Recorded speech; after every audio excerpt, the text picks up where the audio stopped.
The Vril had never known war. Their civilization had evolved over 10,000 years without a single armed conflict. Their physiological makeup, a complex neural network that connected each individual to the collective consciousness, made violence against one another physically impossible. Pain inflicted on one was felt by all.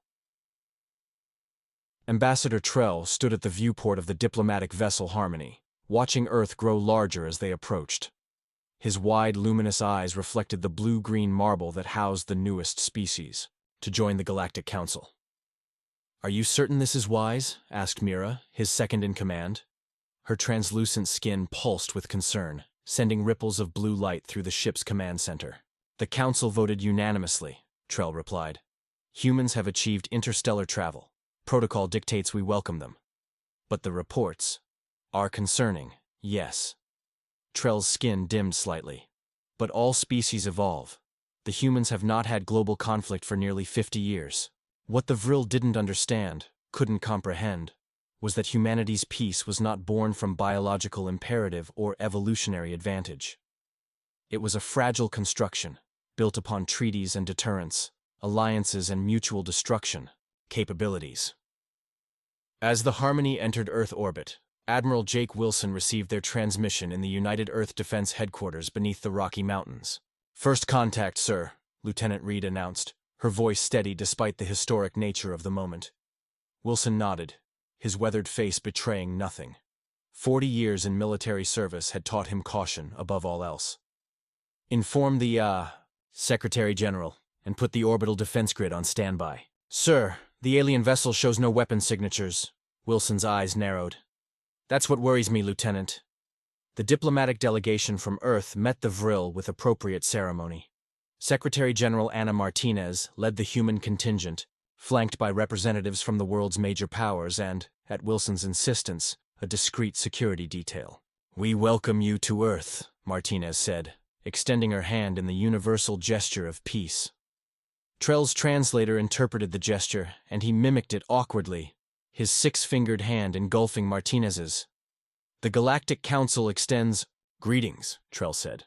"We have observed your achievement of interstellar capability and wish to formally invite humanity to join our community of species." For 3 days, the diplomatic exchange proceeded flawlessly. The Vril were fascinated by human culture, the art, the music, the diversity of thought. They shared knowledge of advanced propulsion systems and sustainable energy production. What they didn't share was their vulnerability. The collective consciousness that made the Vril incapable of violence against one another also made them susceptible to unprecedented psychic trauma. On the 4th day, Admiral Wilson requested a tour of the Harmony. "I'm curious about your defensive capabilities," he said casually, as Trell guided him through the ship. "Defensive?" Trell tilted his head, the translator struggling with the concept. "We have shields against cosmic radiation and micrometeorites, if that's what you mean." Wilson frowned. "No weapons? No defense against hostile species?" "There are no hostile species in Council space," Trell explained. "Violence between sentient beings is unproductive." Wilson said nothing, but his silence spoke volumes. Later that night, in a secure room, Wilson addressed the United Earth Defense Council. "They're completely defenseless," he stated flatly. "No weapons, no military. Their entire civilization has apparently never experienced warfare." General Lopez leaned forward. "That's impossible." "Not for them," Wilson replied. "And it makes them vulnerable. If we play this right, humanity could leapfrog centuries of technological development." Martinez, who had insisted on attending, rose from her seat. "Admiral, I hope you're not suggesting what it sounds like you're suggesting." Wilson met her gaze unflinchingly. "I'm suggesting we ensure humanity's survival, Madam Secretary, by any means necessary." Unknown to either humans or Vril, this conversation would set in motion events that would change both civilizations forever.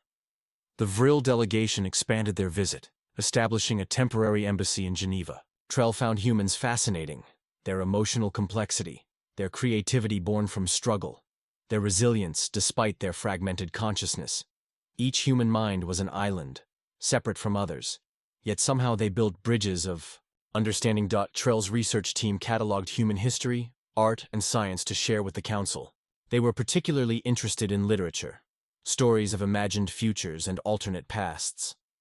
Then they discovered military history. Mira found Trell in the embassy's central chamber, his skin ashen gray, a sign of extreme distress among their kind. "What is it?" she asked, immediately feeling echoes of his distress through their shared consciousness. "See for yourself," he whispered, transferring the data. Mira's eyes widened as millions of years of human warfare flooded her mind. From primitive tribes with stone weapons to modern armies with nuclear capabilities, the scale of violence was incomprehensible. Wars over resources, over ideology, over territory. Wars that killed millions. Wars that reshaped continents. "This can't be real," she whispered. "No species could survive such self-destruction." "They not only survived," Trell replied, "they categorize it as progress. Each war drove innovation, technological advancement." Meanwhile, at United Earth Defense Headquarters, Wilson's team analyzed every scrap of data collected from the Vril ship and delegation. Captain Marcus Jones, head of xenobiology, presented his findings to the Admiral. "Their neural network is unlike anything we've seen. It's not just communication. They literally share consciousness. Physical harm to one causes neurological pain to all." "A species-wide weakness," Wilson mused. "Or strength," Jones countered. "It's made warfare evolutionarily disadvantageous. They've channeled all the energy we've put into weapons into science, medicine, art." Wilson snorted. "Fat lot of good that'll do them if they encounter a hostile force." "Like us, you mean?" Jones asked quietly. The Admiral's cold stare was answer. "Enough." That evening, Martinez called an emergency meeting of the World Security Council. "Admiral Wilson is advocating for a preemptive strategy against the Vril," she said without preamble. The Chinese representative, Director Lin, looked skeptical. "Based on what threat assessment?" "There is no threat," Martinez replied. "That's my point. The Vril have no concept of warfare, which makes them easy targets," said General Petrov of the Eurasian Federation. "If not for us, then for someone else." Martinez slammed her hand on the table. "Listen to yourselves. We're discussing attacking a peaceful species that's offered us nothing but friendship and technology." "We're discussing securing humanity's future," Wilson countered, entering the room. He nodded to the Security Council members.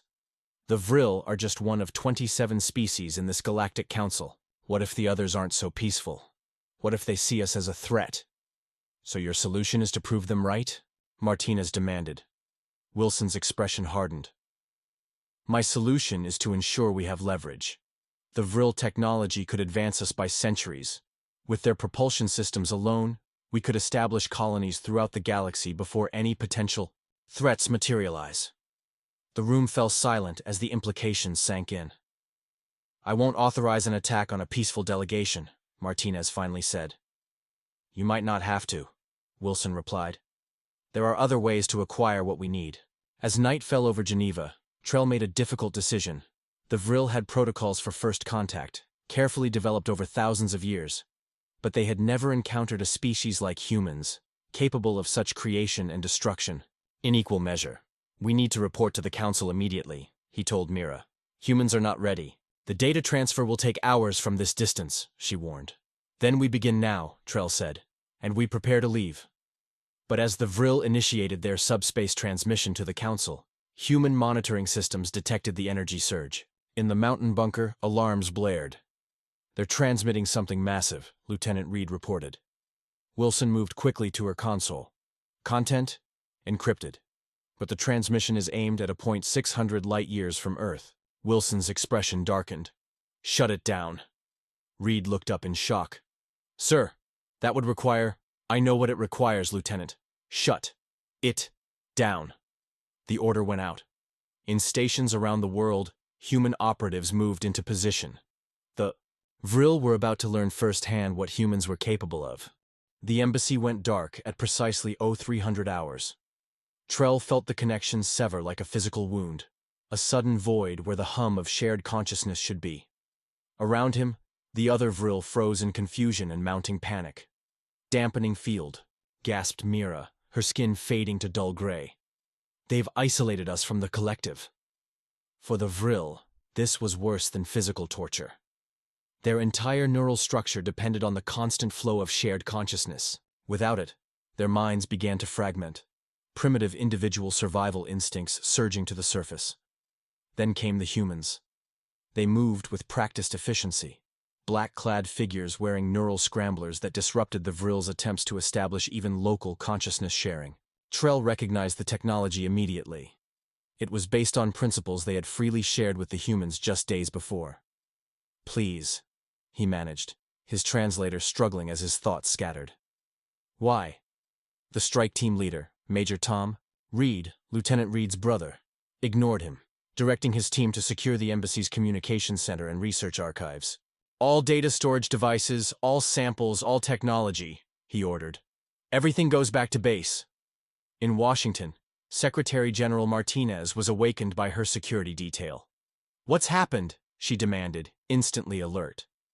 "There's been an incident at the Vril embassy," her chief of staff explained. "Admiral Wilson has implemented contingency protocol Epsilon." Martinez paled. "He has no authority." He activated it under Article 7 of the Defense Act, claimed the Vril transmission was a security threat that required immediate response. "Get me to Geneva. Now."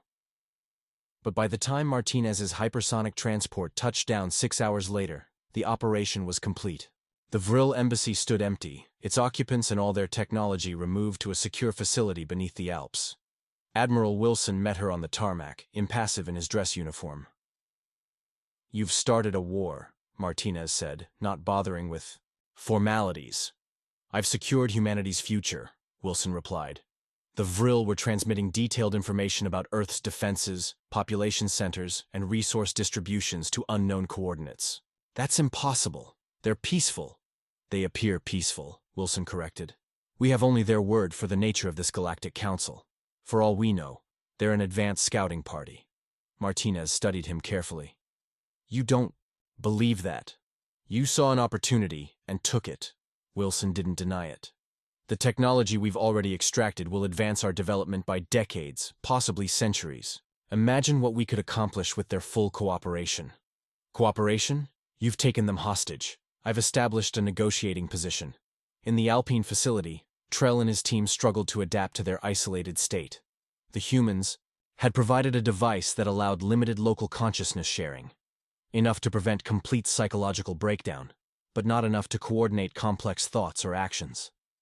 Captain Jones supervised their care, his scientific curiosity warring with increasing moral discomfort. "Their vital signs are stabilizing," he reported to Wilson over secure link. "But they're showing signs of severe psychological trauma." "Can they communicate?" Wilson asked. "Yes, but they're different. Without their full neural network, they're more individualistic, almost human-like in their thought patterns." Wilson nodded. "Good. Begin the technology transfer protocols. Focus on propulsion and weapons applications." Jones hesitated. "Sir, they've made it clear their technology isn't designed for—" "That's why we have engineers, Captain. The Vril will provide the science. We'll find the applications." As days passed, the Vril slowly adapted to their new reality. Trell discovered something unexpected. Individual thought brought clarity sometimes missing in the collective. He began to understand humans better by experiencing a shadow of their isolation. Meanwhile, in orbit, the Harmony remained under human control, its databases being systematically downloaded. The ship's AI, designed to interface with Vril consciousness, proved resistant to human commands. But Wilson's technical team was making progress. What they didn't realize was that the transmission to the Galactic Council had been completed before they implemented the dampening field, and the Council was already responding. Light years away, 26 species convened in emergency session, reviewing the data Trell had sent. Humanity's warlike history, their deception, and finally, the attack on the embassy itself. For the first time in 10,000 years, the Galactic Council prepared for conflict. But their definition of conflict was unlike anything humans could imagine. Day 17 of what Wilson now called Operation Enlightenment brought the first breakthrough. A Vril engineer named Len, worn down by isolation and the strange evolution of individual thought, agreed to help modify their propulsion technology for human vessels. Not for war, Len insisted, his translator conveying the desperation in his voice. For exploration only. Captain Jones, who had become the de facto liaison with the Vril, nodded sympathetically. Of course, humanity's greatest desire is to explore the stars. It wasn't entirely a lie. Jones himself had joined the military to fund his education in xenobiology, dreaming of alien worlds. But as he watched Wilson's team immediately begin adapting the technology for military applications, he felt a growing unease. Jones found Admiral Wilson in the command center, reviewing simulations of Earth's new defense capabilities once the Vril technology was fully implemented. "Sir, we need to discuss the ethical implications of—" "Save it, Captain," Wilson interrupted. "Ethics are a luxury of the secure. We don't know what's out there. The Vril have been nothing but peaceful." Wilson's expression hardened. "They're one species among many, and their peaceful nature may be their downfall when they encounter someone like us. We're doing them a favor, showing them reality." Jones fought to keep his voice steady. "By holding them prisoner and stealing their technology? By ensuring humanity's place among the stars," Wilson corrected. "History will vindicate us." In Geneva, Martinez worked tirelessly through diplomatic channels to regain control of the situation. The World Security Council remained deadlocked, half supporting Wilson's aggressive stance, half backing Martinez's calls for immediate release of the Vril. "We don't even know if their rescue transmission reached its destination," argued Director Lin. "If it did, we've already made our first impression on the galactic stage, as hostage-takers and thieves." General Petrov shook his head. "If we release them now, we lose all leverage. The technology we've gained is worth the diplomatic risk." Martinez stared at the divided council in frustration. Humanity stood at a crossroads, and they were choosing the path they'd always chosen: short-term advantage over long-term wisdom. In the Alpine facility, Trell had made a discovery of his own. The limited consciousness sharing permitted by their captors had an unexpected side effect. Without the overwhelming presence of the full collective, he could focus his thoughts more precisely, creating deeper connections with fewer minds. "We can reach the ship," he whispered to Mira during their permitted interaction period. "Not with our full consciousness, but enough to activate emergency protocols." Mira's skin flickered with hope for the first time in weeks. "The humans are monitoring everything." "Not our minds," Trell replied. "They can dampen our connection, but they cannot read our thoughts. We need only a moment of concentration." That night, as the facility grew quiet, the 6 Vril gathered in their communal area. The human guards watched through observation windows, but could not hear their whispered planning. "Focus only on the ship's core consciousness," Trell instructed. "Ignore the dampening field. Push through it." They joined hands, forming a physical circuit to strengthen their mental one. The guards noticed nothing unusual. The Vril often touched to maintain their limited connection. In orbit, aboard the Harmony, human technicians worked to crack the final security protocols of the ship's AI. Suddenly, warning lights flashed across all consoles. "What's happening?" demanded the mission commander. "The ship's initiating some kind of automated sequence," reported a technician. "We're being locked out of all systems." "Override it." "I can't. It's not responding to any commands." The Harmony's engines ignited, breaking orbit with a burst of energy that sent the human technicians tumbling across the control room. The ship accelerated rapidly, its course set for deep space. In the Alpine facility, alarms blared. Wilson rushed to the command center, where Lieutenant Reed was already pulling up orbital tracking data. "The Vril ship just broke orbit," she reported. "It's accelerating beyond anything we've seen before." Wilson's face darkened. "The prisoners?" "Still secure, sir. But they appear to be in some kind of trance state." "Sedate them," Wilson ordered. "Now!" But it was too late. The Harmony had already vanished from Earth's sensors, jumping to a velocity that human technology couldn't track. As the Vril collapsed from sedatives administered by panicked guards, Trell managed a final thought to his companions: "Help is coming." He couldn't know that help was already far closer than anyone imagined, or that humanity was about to experience firsthand why the Galactic Council had never needed weapons to maintain peace across 27 civilizations. The first sign came 3 days later. All across Earth, communication systems began experiencing strange fluctuations. Television broadcasts showed momentary glitches, flashes of alien symbols. Internet connections slowed as unfamiliar data packets flooded networks. Navigation satellites drifted minutely from their programmed orbits. In the Alpine facility, Wilson convened an emergency meeting. "Assessment?" he demanded. Lieutenant Reed looked up from her tablet, face drawn with exhaustion. "It's systemic, sir. Every digital system on Earth is being probed. Something is mapping our entire information infrastructure." "The Vril ship?" "Impossible," Jones interjected. "The technology gap is significant but not magical. This is happening simultaneously, across all global systems." Wilson turned to the view screen showing the Vril prisoners. They had recovered from sedation but remained unnaturally quiet, their skin pulsing with subtle patterns of light. "They know something," Wilson muttered. "Separate them. Individual interrogation." Jones stepped forward. "Admiral, I strongly advise against—" "Your advice is noted, Captain," Wilson cut him off. "And ignored. Lieutenant, begin the interrogations." But when guards entered the Vril quarters, they found the aliens unresponsive to all stimuli. Their vital signs were stable, but their consciousness appeared to have retreated deep within. "It's like they're hibernating," Jones reported after examining Trell. "Or waiting." "For what?" Wilson demanded.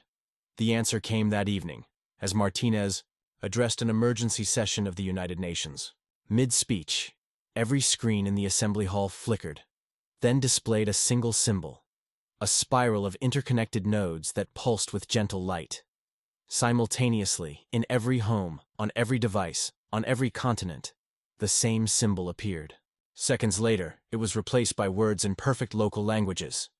"We are the Galactic Council. We come in peace. We know you do not." Martinez stared at the screens, then at the shocked faces of the assembled diplomats. "It appears," she said carefully, "that we have received a response to Admiral Wilson's actions." In the facility, Wilson watched the same message with growing unease. "How are they doing this? Our systems are hardened, isolated." "Sir," interrupted Reed, "we're detecting energy signatures in orbit. Massive ones." The view screen shifted to orbital tracking data. Hundreds of objects had appeared in Earth orbit, not ships as humans understood them, but vast, organic-looking structures that seemed to phase in and out of conventional space. "They were waiting for us to notice," Jones whispered. "They've probably been here for days." Wilson's military mind calculated options rapidly. "Orbital defenses?" "Unresponsive," Reed reported. "All weapon systems worldwide are—" "Sir, they've been shut down. Not destroyed, just deactivated." As Wilson absorbed this, the facility's doors opened without command. Standing in the corridor was Secretary General Martinez, flanked not by security, but by three tall, luminous beings unlike the Vril, their bodies semi-transparent, rippling with complex patterns of light. "Admiral Wilson," Martinez said, her voice tight. "The Galactic Council has requested to speak with Earth's leadership. As you can see, they didn't wait for our response." The tallest being stepped forward.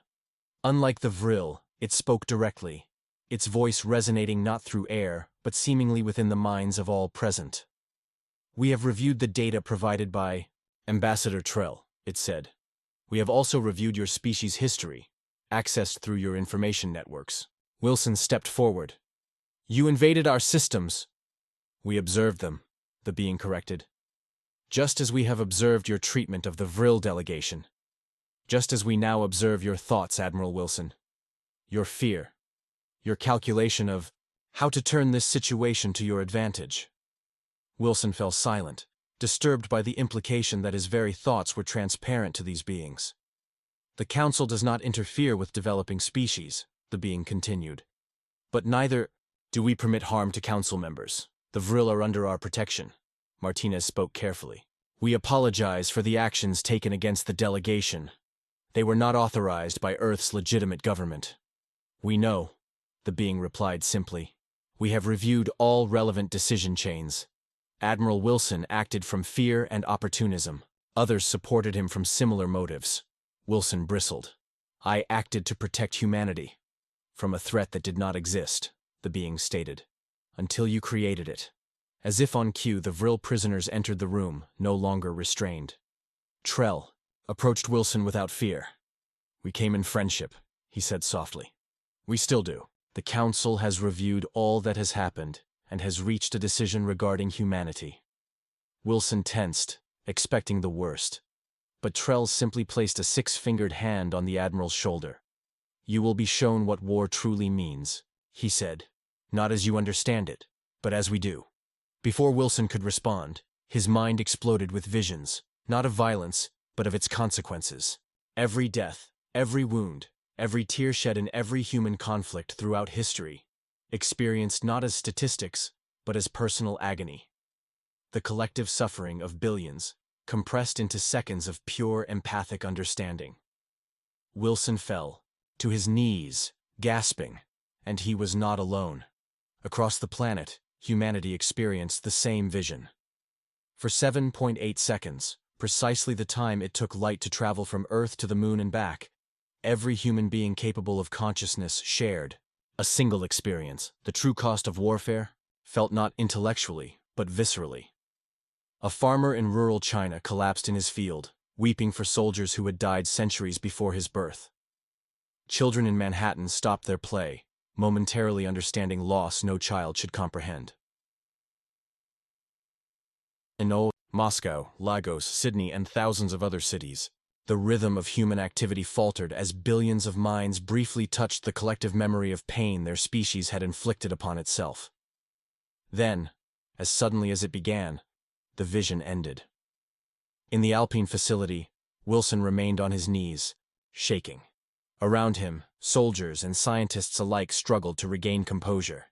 Even Martinez, who had devoted her life to preventing conflict, looked profoundly shaken. What was that?" Wilson finally managed. "Empathic reconstruction," Trell explained gently. "A teaching tool we use with children to help them understand why violence is evolutionarily disadvantageous. We showed you the true cost of your history." The luminous council representative moved forward. "This is not punishment, Admiral Wilson. It is education. Your species has developed remarkable technology and art, despite your fragmented consciousness. Imagine what you might achieve if you directed your competitive instincts toward creation, rather than destruction." Wilson struggled to his feet, his worldview fundamentally altered. The strategic calculation that had defined his military career seemed suddenly hollow. "What happens now?" Martinez asked. "Will Earth be quarantined from the galactic community?" "No," replied the council being. "Isolation breeds fear, and fear breeds conflict. Instead, we offer integration." Trell stepped forward. "The council has authorized accelerated cultural exchange, not of weapons or propulsion technology, but of medicine, sustainable energy, and most importantly, consciousness-expanding techniques." "You're going to make us like you?" Wilson asked, a final spark of resistance flaring. "No," Trell said simply. "You will remain human, with all your creative chaos and individual brilliance. But you will gain the ability to truly understand one another. To feel, momentarily, what others feel. To know, beyond doubt, that your actions affect not just abstract others, but extensions of yourself." In the days that followed, the world struggled to process what had happened. The Galactic Council maintained its presence in orbit, not as a threat but as witnesses to humanity's response. Global communication networks hummed with discussion. Some religious groups declared the event divine intervention. Scientists attempted to explain it through quantum entanglement theories. Military leaders worldwide found themselves unable to advocate for conflict, the empathic memory too fresh in their minds. 1 week after the event, the United Nations convened an extraordinary session. Martinez addressed the assembly. "We stand at an unprecedented moment in human history," she began.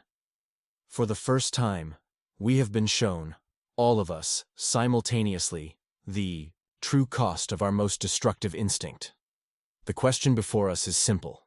What will we do with this knowledge?" The debate lasted 3 days. Nations that had been enemies for generations found their representatives unable to summon the familiar rhetoric of opposition. The empathic experience had not erased historical grievances, but it had made them seem suddenly less important than the shared future. In the end, the vote was nearly unanimous. Earth would accept the Council's offer of cultural exchange.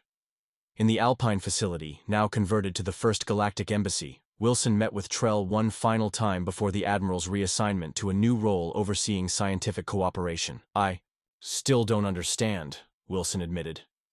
"You could have destroyed us easily. Why didn't you?" Trell's skin pulsed with gentle amusement. "Because that would have proven your worldview correct, Admiral. That power must be met with power, force, with force. We chose to show you an alternative. By forcing empathy on us? By offering perspective," Trell corrected. "Your species has always had empathy. You simply trained yourselves to limit its application, to see others as fundamentally separate from yourselves. We removed that illusion temporarily." Wilson considered this. "And if we had rejected your offer, continued on our path? Then we would have waited," Trell said simply, "and offered again when you were ready. The Council has existed for 50,000 of your years, Admiral. We have learned patience." As Wilson turned to leave, Trell added, "There is something else you should know. Your species is not the first to follow this path. Many Council members were once warlike, some far more brutal than humanity." Wilson paused. "What changed them?" "The same thing that will change you," Trell replied. "Not our intervention, but your own recognition that there is a better way. We merely provided the mirror." Wilson nodded slowly, then departed to begin dismantling the military apparatus he had spent his life building. Not because he was forced to, but because for the first time, he truly understood why he should. 5 years passed. Earth changed in ways both profound and subtle. The most visible transformation was technological. Clean energy systems that drew power directly from quantum fluctuations eliminated fossil fuels within 3 years. Medical advances cured diseases long thought intractable. Food production soared as agricultural methods adapted from a dozen alien ecosystems took root. But the deeper change was cultural. The empathic technology, simplified versions of what the Council had used during first contact, spread gradually through voluntary adoption. Unlike the intense universal experience of that first day, these devices allowed controlled sharing of emotional states between consenting individuals. Families used them to bridge generational divides. Schools incorporated them into conflict resolution. International negotiations took on new dimensions when representatives could directly experience the needs and fears of their counterparts. Anna Martinez, now serving as Earth's first ambassador to the Galactic Council, sat in her office overlooking Lake Geneva, reviewing the latest integration reports. A soft chime announced a visitor. "Enter," she called. The door slid open to reveal Jake Wilson, almost unrecognizable from the hard-edged admiral of 5 years prior. Now director of the Earth Council Scientific Exchange, his posture remained military straight, but his eyes had lost their suspicious squint. "Madam Ambassador," he greeted her. "The quarterly review is complete." Martinez gestured to a chair. "And?" 97% success rate on the technology transfers. The agricultural modifications in sub-Saharan Africa have exceeded projections by 30%. The medical protocols in Southeast Asia have reduced mortality rates by 68%. Martinez nodded. "And the consciousness integration?" "Here." Wilson hesitated. 26% voluntary adoption worldwide. Lower than the Council suggested was optimal. "But higher than we projected," Martinez reminded him. "Humans value their mental privacy, Jake. That won't change overnight, nor should it." The Council representatives seemed concerned. Martinez smiled. "The Council thinks in millennia, not decades. We're progressing faster than most species they've encountered." Wilson set down his tablet. "I've been authorized to tell you that the Council has approved the first human colony ship. The Unity will launch next spring for Proxima Centauri b. With Vril observers, I assume?" "Collaborators," Wilson corrected. "Not observers. There's a difference." Martinez studied him, amused by how completely his perspective had shifted. "You know, 5 years ago, you would have viewed their presence as a form of control. 5 years ago, I was a paranoid old warhorse who nearly started an interstellar incident," Wilson acknowledged wryly. "I've since gained some perspective." Later that day in the Galactic Embassy, Trell met with the Council's permanent representative to Earth, a crystalline entity named Vox, whose species had evolved in the methane oceans of a distant world. Their progress exceeds projections, Trell reported, especially considering their fractured consciousness. That fracturing may be their greatest strength, Vox replied, its thoughts translating smoothly through their shared connection. They develop individuality to a degree our species cannot comprehend. And their martial tendencies? Redirected, not eliminated, Vox observed. They approach scientific problems with the same intensity they once approached warfare. Their competitive drive pushes innovation at remarkable speeds. Trell's skin pulsed with patterns of satisfaction. Then the council made the right decision. We did, Vox confirmed, though some members remain concerned about introducing humanity to the wider galaxy so quickly. All species bring gifts to the council, Trell reminded his colleague. The myth bring philosophical insight. The Drell bring artistic innovation. Perhaps humanity's gift is precisely this adaptive competitiveness, tempered now with empathic understanding. On the outskirts of what had once been the Alpine facility, Captain Marcus Jones, now Dr. Jones of Xenobiology, led a class of international students through a practical demonstration of cross-species communication. The key to understanding non-human consciousness, he explained, isn't finding similarities but embracing differences. The Vril don't think like us because they can't think like us. Their neural architecture is fundamentally different. Hey, student raised her hand. But the empathic technology creates a bridge, Jones finished. But bridges connect separate shores. They don't eliminate the distance between them. After class, Jones met with Mira, who had remained on Earth as part of the cultural exchange program. Your students are advancing quickly, she observed as they walked through the facility gardens. They're motivated, Jones replied. Everyone wants to be part of the first generation to reach the stars. Mira's skin flickered with amusement. You humans, always rushing. Is that bad? No, she said thoughtfully. It's refreshing. The council species have existed in equilibrium for so long, some have forgotten the virtue of urgency. Jones stopped, looking up at the evening sky where the first stars were becoming visible. Do you ever regret what happened? How we first met your people? Mira considered the question. In our collective consciousness, we have a concept that doesn't translate well to your languages. The closest approximation would be necessary pain, suffering that leads to greater understanding. Like a vaccine, Jones suggested. Similar, she agreed. What Admiral Wilson did was wrong by both our moral standards. Yet without that action, Earth might have taken centuries to join the galactic community. Sometimes the path to peace requires confronting the alternative. Across the planet, in homes and schools, workplaces and government halls, humanity continued its gradual transformation, not abandoning its nature, but expanding it. The competitive drive that had fueled countless wars now accelerated scientific discovery. The tribal loyalty that had divided nations now extended to new species, new worlds.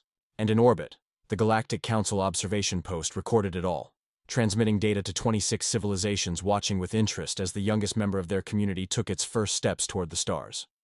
Not as conquerors, but as creators. Not erasing their past, but transcending it.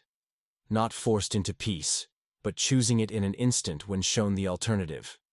The Unity rose from Earth's surface on a column of light, humanity's first true interstellar vessel. In the command center, a mixed crew of humans and Vril worked in seamless coordination, their minds partially linked through the latest generation of empathic technology. Captain Lisa Reed, daughter of the lieutenant who had once detected the Vril's distress signal, stood at the viewport, watching her homeworld shrink behind them. Course laid in for Proxima Centauri, reported her first officer, Alan Martinez, son of the former Secretary General. Vril consciousness network stable, added Ken, Trell's protege. All crew members connected at optimal levels. Reed nodded, feeling the gentle background hum of the partial collective consciousness, not intrusive, but supportive, like knowing trusted colleagues stood behind you without having to turn and look. Take us out, Mr. Martinez, she ordered. Standard acceleration to jump point. As the Unity accelerated toward the edge of the solar system, Reed reflected on the journey that had brought humanity to this moment. Not the 5 years since first contact, but the thousands of years before, the long, painful evolution from tribal conflicts to global wars to fragile peace, and finally to true understanding. The Vril had shown humanity a better path not by dominating them, but by holding up a mirror to their true nature, capable of both tremendous destruction and boundless creation. Humanity had looked into that mirror and made their choice. In an instant. The end.